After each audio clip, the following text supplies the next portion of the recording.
Hello friends, जय माँ बगला हूँ जयनिवासी। सॉरी, आज सब मेरा वेट कर रहे थे। सुबह से मैंने वीडियो नहीं बनाई क्योंकि मैं सुबह 6 बजे उठी हूँ। फटाफट मुझे काशी विश्वनाथ जाना था। काशी विश्वनाथ से बैद्यनाथ धाम पहुँचना था क्योंकि आज कहते हैं ना, आज से हमारा श्रावण शुरू हो रहा है। श्रावण का महीना शुरू हो रहा है तो हर जगह गर्दी रहती है। अभी देखिए, काशी विश्वनाथ में भी अच्छे से दर्शन हो गया। अभी कल से वहाँ पे भी गर्दी रहेगी। और अब मैं बैद्यनाथ धाम आई हूँ झारखंड में। आप यकीन नहीं मानेंगे, पूरे रास्ते में ऑरेंज कपड़े में, क्योंकि बिहारी लोग तो यहाँ पे बहुत आते हैं श्रावण में कांवर लेके भगवान के पास कांवर चढ़ाने। तो यहाँ तो इतनी गर्दी मुझे लग रहा है कल से ही रहेगी। लेकिन मैं पहुँच गई हूँ। कल अभी पहले रुद्राभिषेक होगा भगवान का। रुद्राभिषेक करके भगवान की पूजा कर लूँगी, क्योंकि भोलेनाथ की पूजा हमारे में देखिए सब मंडे से मानते हैं। लेकिन मेरा मानना है कि जिस दिन से श्रावण शुरू हुआ, श्रावण के पूरे महीने में आप जब भी भोलेनाथ की पूजा करें मान्य होता है। सिर्फ लोग सोमवार पकड़ के चलते, वो मतलब नहीं होता। तो आज ये अच्छी बात है कि श्रावण के पहले दिन मेरे काशी विश्वनाथ भगवान की भी बहुत अच्छी पूजा हुई। अच्छे से वहाँ से मुझे हार पहनाया गया, सब हुआ। उसके बाद अभी बैद्यनाथ धाम की भी कल पूजा है। कल 11 पंडित बैठ के बाबा जी का रुद्राभिषेक का पूजा करवाएंगे। वहाँ पे कहते हैं ना, माँ का हृदय गिरा था, जहाँ पे गठबंधन होता है। कहते हैं ना, अगर यहाँ पे कोई भोलेनाथ के मंदिर से लेके गुम्बद से लेके माँ के गुम्बद तक अगर गठबंधन करते हैं, उनके 7 जन्मों तक वो एक बने रहते हैं। तो बस कल पूजा होगी। दूसरी बात देखिए, मैं आप सबको यूट्यूब पे कह रही हूँ, देखिए जो लोग ना मुझे आज की तारीख में साल भर से मुझसे पूजा करा रहे, कुछ लोगों की वजह से पिछले साल भी मेरा अकाउंट फ्रीज हुआ था, लेकिन उन लोगों को बात समझ में नहीं आ रही। मैंने पहले भी सबको कहा है कि 25-26 तारीख तक मैं कुछ लेन देन नहीं करूँगी। 30 तारीख तक जो भी सबका रहेगा। अभी कुछ लोगों का मैंने नाम ही हटा दिया है। मैं क्यों किसी के लिए पूजा करूँ और मेहनत करूँ? तुम लोगों को नहीं देने का, देखिए जो पेपर वर्क जो पूजे का लगता है, काम का लगता है, वो देना पड़ता है। अभी आप बोलोगे नहीं है, ये है, वो है, फिर उसके बाद कितने लोग क्या करते हैं, हाइपर होकर नाम खराब करने को देखते हैं। सबसे पहली बात, मैंने आप लोगों को कभी बुलाया था क्या तुम्हारे घर तक आके कि मेरे से काम करो? पहले तुम लोग सब काम गुप्त में करोगे। मुट्ठी बंद करके काम करते हो, मुट्ठी बंद करके करो। मैं सीधी बात कह रही हूँ। जो लोग अपना पैसा भी लेना चाहते हैं ना, जैसे दिए वैसे ले लो, कोई बड़ी बात नहीं है। लेकिन एक बात याद रखना, आज तक साल भर में जितनी भी पूजा हुई है, उस पूजा का इधर पूरा पूजा खत्म हो जाएगा। अभी इतनी बड़ी कामाख्या की पूजा हो रही थी, लोग मुझे बार बार इरिटेट करते हैं। कभी बोलेंगे अरे मेरे रिश्तेदारों को पता चल गया, ये हो गया, वो हो गया। तो हमने कोई आपके गले में छुरी तो नहीं रखी थी ना। एक तरह से तो ये मुझे ब्लैकमेल करना हुआ कि आप लोग अपने घर का, बाहर का, सबका डर दिखा के मुझे ब्लैकमेल करते हो। आप लोगों ने कभी ये सोचा ऐसी पूजा रोकने पे? ये बगलामुखी की बड़ी पूजा है, 7 पीढ़ियों की पूजा है। 7 पीढ़ियों के लिए पूजा की जा रही है। आप लोगों ने अपने बच्चों के लिए, सबके लिए पूजा करे। कभी एक बार भी सोचा है कि ये पूजा रुके ही? जो आप लोग ने पूजा रोकते हो, मुझे ब्लैकमेल करने को देखते हो, कहीं ना कहीं भगवान ना करे फिर वही चीज़ आपके बच्चों पे आ गई तो, या आपके परिवार पे आ गई तो? मैं आपके पास नहीं आई थी। देखिए, जो चीज़ मुझे लगती हूँ मैं बोलती हूँ, मैं आपको बोलती हूँ। लेकिन आप लोग समाज में सबके सामने बोल के मुझे क्या दिखाना चाहते हो? आप मुझे इसका डर दिखाओगे, उसका डर दिखाओगे। आपने किया है और आपको मेरे पर अगर भरोसा नहीं तो आपको करना नहीं चाहिए था, क्योंकि मेरे पर अगर भरोसा है तो मेरा भरोसा टूटेगा नहीं। मैं जुलाई के महीने में कोई काम नहीं करना चाहती हूँ। मैंने सीधी बात कही है कि ये पूजा 25 तारीख को पूरी होगी। जिसका भी 30 तारीख तक उसको मिलेगा। जिसके पैसे वापस करने, ले लो आपके पैसे वापस। ये बात याद रखना कि पैसे तो वापस आपको मिलेंगे ही मिलेंगे। लेकिन हो सकता है कि 25 तारीख की पूजा में जो लोग इस तरह से हरकत कर रहे हैं, अभी जिन लोगों ने हाल ही में जो पैसा लिया है, आप देख लीजिएगा 25 तारीख की पूजा के अंदर ही उनके घर में कुछ ना कुछ बवाल होगा, किसी न किसी की मौत होगी। इसलिए मुझे किसी से कुछ नहीं कहना है, मुझे सिर्फ अपना कर्म करना है। मैंने आज सब कुछ खाटू श्याम पे छोड़ दिया। मैं थोड़ा टेंशन जो ले रही थी वो भी नहीं ले रही हूँ, क्योंकि मैं भूल गई थी कि मैं हारे के सहारे का दर्शन कर गई। वो मुझे हारने कैसे देगा? उन्होंने मुझे एक ही बात कही है, तू बस अपने मन में एक निष्ठ ठान के श्याम बाबा पे भरोसा करके अपनी यात्रा करती जा। तेरे कहीं कुछ कमियां है, कुछ है तो मुझे बोल। तो बस जब बाबा ने हाथ पकड़ लिया तो दूसरे की बात ही नहीं है। और दूसरी बात, आप लोग जिस तरह से हमारी मेहनत को बिगाड़ते हो, ये करते हो। देखिए, आप लोग ने जब भी मुझे पैसा दिया, आपका मैंने उसमें से कम 30% पैसा तो मैंने लोगों में दान धर्म किया है, खाना खिलाया, ये कराया, वो कराया। तो भी मैं आप लोगों को चीज़ों का फ़ायदा करके दे रही हूँ। लेकिन अगर आप मेरा नुकसान करने पे लगे तो कोई बात नहीं। जब आपके घर में किसी की डेथ होगी, किसी की मौत होगी, तो खुद ब खुद तुम्हें पता चलेगा। मैं उसमें कुछ नहीं कर सकती। दूसरी बात यह है कि आप लोग जो बोलेंगे अरे माँ इतना दिया, वो दिया, अरे आप दे रहे तो आपकी चीज़ें हो रही है। मैं ऐसे नहीं बोल रही नहीं करूँ, लेकिन सारा काम पूरा होने के बाद एंड टाइम पे जब काम पूरा होने रहे तब आप लोग बोलोगे ये नहीं, वो नहीं, तो मेरी भी तो मेहनत बिगड़ती है, मुझे भी तो बुरा लगता है। तो कोई बात नहीं, मैंने तो सब श्याम बाबा पे छोड़ दिया है। तो मेरा कहने का मतलब है जिसको जो मर्जी है करो, मैं अब सब श्याम बाबा पे छोड़ के अपनी यात्रा करूँगी। मैंने अपने एक मन में ईमानदारी ठानी कि मुझे किसी के साथ गलत नहीं करना है। देखिए बीच में भी एक लेडीज़ ने पैसा मांगा, मैंने उसको दे दिया। अब मैंने सीधा सोचा कि मैं अपनी यात्रा पूरी करती हूँ, श्याम बाबा पे छोड़ती हूँ। पहले 25 तारीख की पूजा पूरी करती हूँ, उसके बाद में जो लोगों को देखना देखूँगी। और मुझे क्या करना है, जो लोग ने अपनी पूजा रोकी खुद ब खुद उनके घर में तांडव फैलेगा। और जहाँ तक है 30 तारीख तक उनकी चीज़ें मिल जाएंगी। आज कुछ लोग मुझसे बार बार नाराज़ हो रहे हैं मेरे अपने कि काम धंधा नहीं है। याद है मुझे पिछले साल आज के दिन मैं अक्कलकोट में थी, कल गुरु पूर्णिमा के दिन, और मेरे साथ जो महान लोग गए थे उन्होंने गुरु पूर्णिमा का पूरा खराब कर दिया। स्वामी समर्थ के मठ में थी मैं। स्वामी समर्थ के मठ में रहने के बाद अच्छा हुआ कल का दिन इतना अच्छा याद हो गया। अच्छा हुआ मैं अपनी विंध्याचल में ऐसे लोगों को लेके नहीं आई, नहीं तो यहाँ पे भी शायद कल वही होता जो मेरे स्वामी समर्थ के मठ में हुआ था। मतलब पिछले साल की ऐसी बात थी कि 6-6 खंबा दारू खाली कर दिया गया था, पूरी दरिंदगी फैला दी गई थी। और ये सब कुछ सिर्फ एक ड्राइवर की वजह से हुआ था, उस माधर चौथ भड़वे की वजह से हुआ था।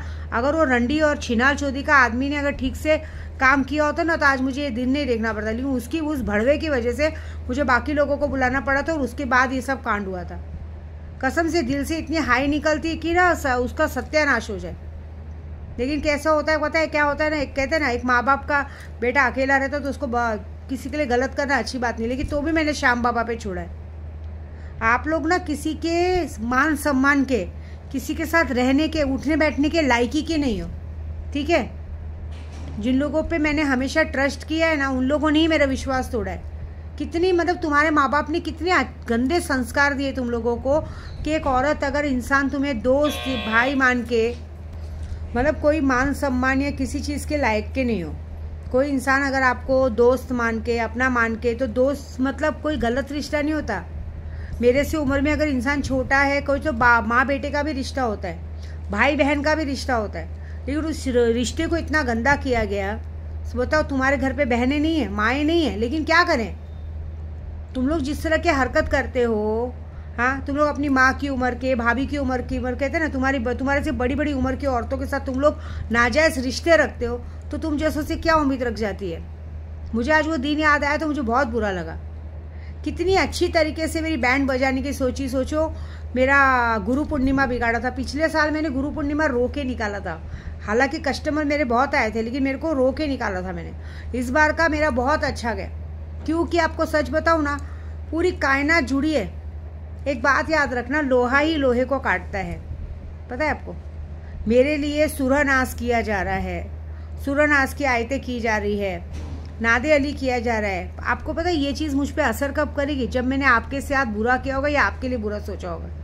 मैं ना अपने काम में ध्यान रखने वालों से, मैं देखो पहली बात तो मेरा किसी से कोई लेना देना नहीं है। मुझे मेरा सबसे बड़ा काम होता है कि पहले मैं जो लोगों का काम ली वो करूँ, लोगों का पैसे का काम करूँ, पैसों की आवक कैसे हो वो करूँ, क्योंकि मेरे जरिए 10 घर चलते हैं। आज गौस पार्क में भी कहते हैं ना, अजमेर शरीफ में गौस पार्क में भी डेली एक आदमी मेरे लिए अगरबत्ती फूल पेश करता है, अगरबत्ती फूल पेश करवाता है मेरे बोलने पे।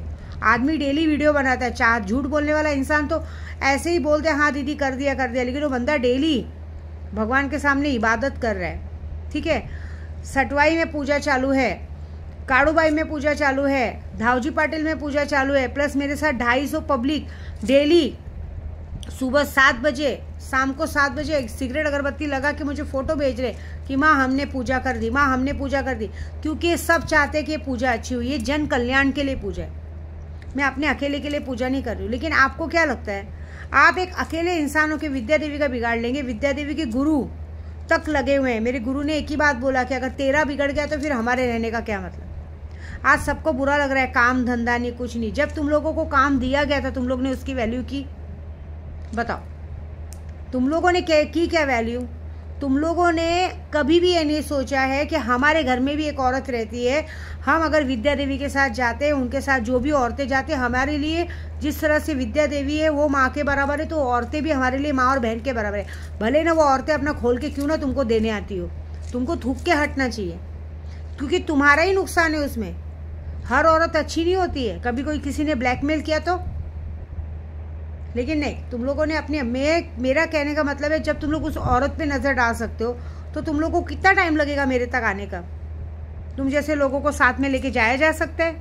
कहीं जाने ले जाने लायक, उठने बैठने लायक हो, और आज तुम लोगों को काम नहीं मिल रहा है तो तुमको बुरा लग रहा है ना।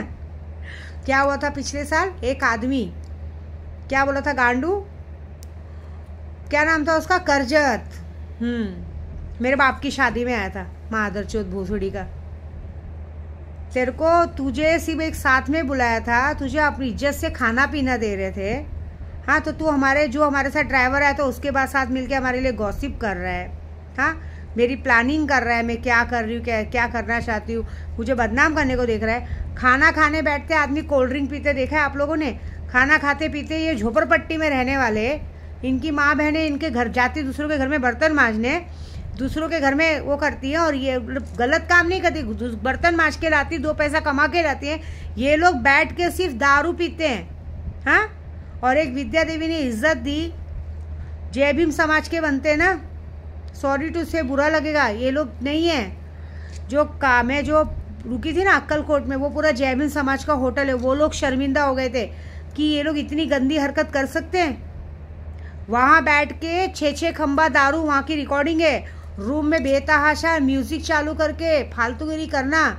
उसके बाद जब मैं अपने पति से लड़ रही हूँ कि ये आज के दिन भी दारू पीना ज़रूरी था, तो वो बंदा बैग उठा के जा रहा है, क्या बोलता है मालूम है, खाना खाते समय कौन आके बोलता है, अरे तुम लोग के मेरे बाप की शादी में आए हो, खाना खाते समय कौन आके बोलता है, गुरु पूर्णिमा के दिन दारू बैठ के तुम लोग क्या इधर कोई पंडाल लगाए कि दारू बैठ के पी रहे हो, हाँ, और दारू पी के हमारे घर में झगड़ा लगा रहे हो और हमारा गॉसिप कर रहे हो, मजाक उड़ा रहे हो, बैग उठा के जा रहे हो। मैं जाता हूँ, जाना चाहिए था ना, गया क्यों नहीं।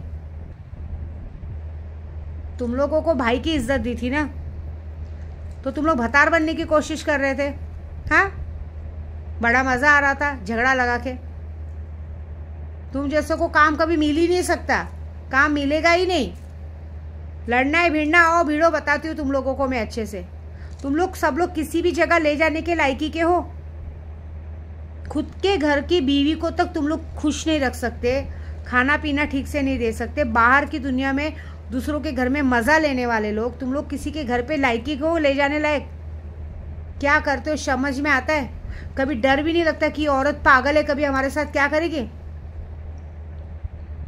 अरे जिसको सच में कमाना होता है ना, जिसको सच में काम करना होता है ना, वो इंसान, मेरे साथ देखो 3 जन आए इस बार, रमेश भाई के सिवा बाकी 2 जन बात भी नहीं करते, जो भी बात है सिर्फ रमेश भाई मेरे बात करते, बाकी 2 भाई और आए, बात भी नहीं करते, सिर्फ उन लोगों का काम है मेरे साथ जाना आना, वो करना, कोई रास्ते में बात नहीं, कोई हंसी मजाक नहीं, कुछ नहीं।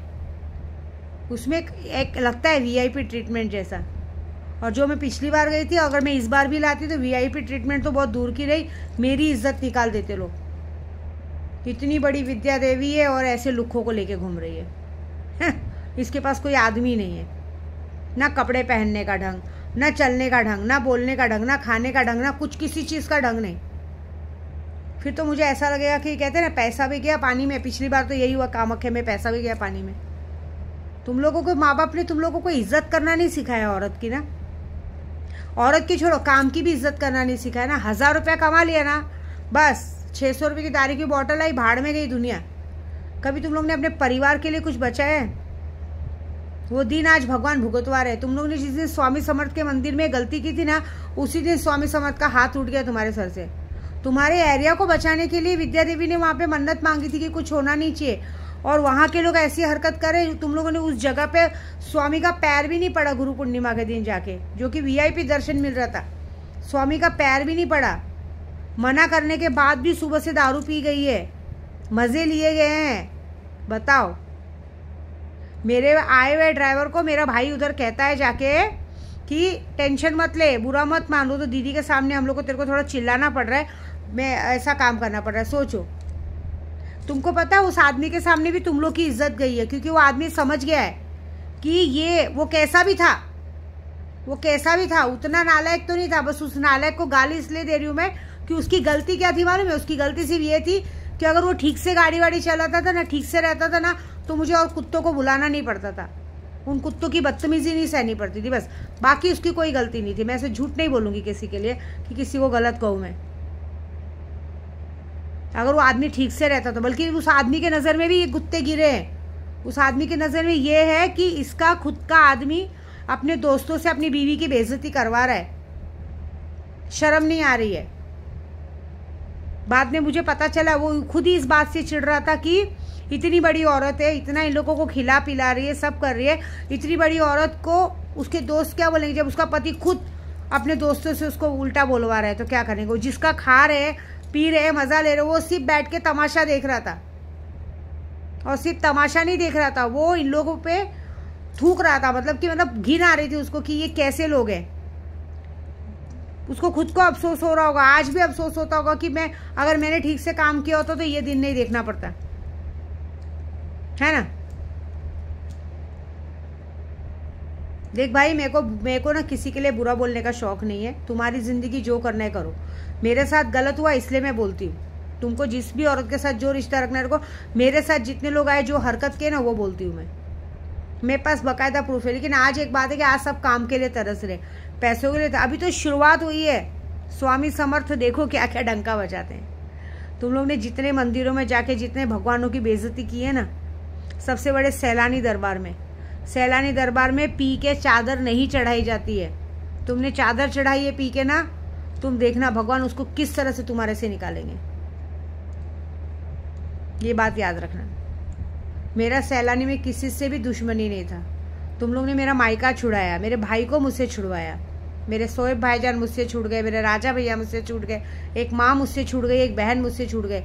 इसी बात पे बैद्यनाथ धाम में बैठ के बद्दुआ दे रही हूँ कि जिनकी वजह से भी मेरा इस तरह का मायका छूटा है ना, आजीवन उनके घर में परिवार नाम का शब्द नहीं रहेगा। एक बात याद रखना। और अगर मैं सैलानी दरबार सच्ची तरीके से जाती हूँ ना, तो तुम लोग जब भी सैलानी में पैर रखोगे, भगवान तुम्हें सही सलामत तो अब तुम्हारे को तुम्हारे घर पे वापस आने नहीं देगा। ये विद्या देवी का वादा है। ये मेरे अपने आप से भगवान का विश्वास है। क्योंकि जब बाप देखता है ना कि मेरी बेटी नहीं आ रही इन कुत्तों की वजह से, तो बाप उससे अच्छे से बदला लेता है। देख लेना, तुम लोग भी उसी किसी कोने में पड़े रहोगे पागल होके। ये मेरा वादा है। बस मैं तो जाऊंगी नहीं वहाँ पे, क्योंकि मुझे मेरी सेल्फ इससे बहुत प्यारी। देखिए, मेरा वहाँ किसी से दुश्मनी नहीं, लेकिन तो भी आज की तारीख में कुछ लोगों के दिमाग में ऐसा है कि हमारे लिए बुरा किया जा रहा है, हमारे लिए बोला जा रहा है। नहीं, मैं बल से अच्छा त्याग। मेरे पापा ने एक बात सिखाई है, जहाँ इज्जत नहीं है वहाँ जाना नहीं चाहिए। मैं तो 10 बार बुलाने में भी किसी के घर नहीं जाती हूँ। तो क्या हो गया, सैलानी बाबा के नाम पे पूजा ही करनी ना, दिल से कर रही हूँ। मैं तस्वीर लेके चल रही हूँ, हर जगह पूजा कर रही हूँ। सैलानी बाबा की पूजा करना है तो मैं रे रोड पे जाऊँगी ना, अब्दुल रहमान बाबा के दरगाह पे। सॉरी, रे रोड बोल रही हूँ मैं, डोगरी पे है ना, डोगरी के सुल्तान, वहाँ जाके करूँगी। दिल से कहीं भी पूजा करूँगी। मेरे मस्तान बाबा को करूँगी। मेरे को तो जीते जागते तो मेरे सैलानी बाबा मेरे मस्तान बाबा हैं। मैं मस्तान बाबा के पैर जाके पढ़ूंगी। लेकिन सैलानी में जब तक जिंदा रहूंगी, विद्या देवी का वादा है, मरते मर जाऊंगी, लेकिन कभी उस जगह पे कदम नहीं रखूंगी। क्योंकि जहाँ पे मुझ पे विश्वास नहीं किया गया, जिन लोगों की गलती उनको सजा देने के बदले मुझे गलत समझा गया, उस जगह पे विद्या देवी कभी पैर नहीं रखेगी। अब बाबा को जिसको बुलाना है बुलाए। अब बाकी तो अब तो तुम लोगों की उल्टी गिनती शुरू हुई है। मज़ा तो देखो क्या होगा। 21 तारीख का वेट करो। 10 तारीख कल गई, 10 तारीख तक बहुत कुछ हो गया। किसी के घर में एक्सीडेंट हो गया, किसी के भाई का एक्सीडेंट भी हुआ ना, बाइक से गिरा है कि नहीं। तो अभी बहुत कुछ होएगा। मज़ा देखो क्या होता है। अभी तो मेरे को राखी वाला हाथ ख़त्म करना है। राखी तो नहीं बांध पाएगी माया मैडम, देवता को खुले आम बोलती हूँ। तुझे जिस पंडित के पास जाना है जा, तू अपने भाई की अर्थी पे फूल चढ़ाएगी, राखी नहीं बांध पाएगी। ये मेरा वादा है, ठीक है। जय माता दी।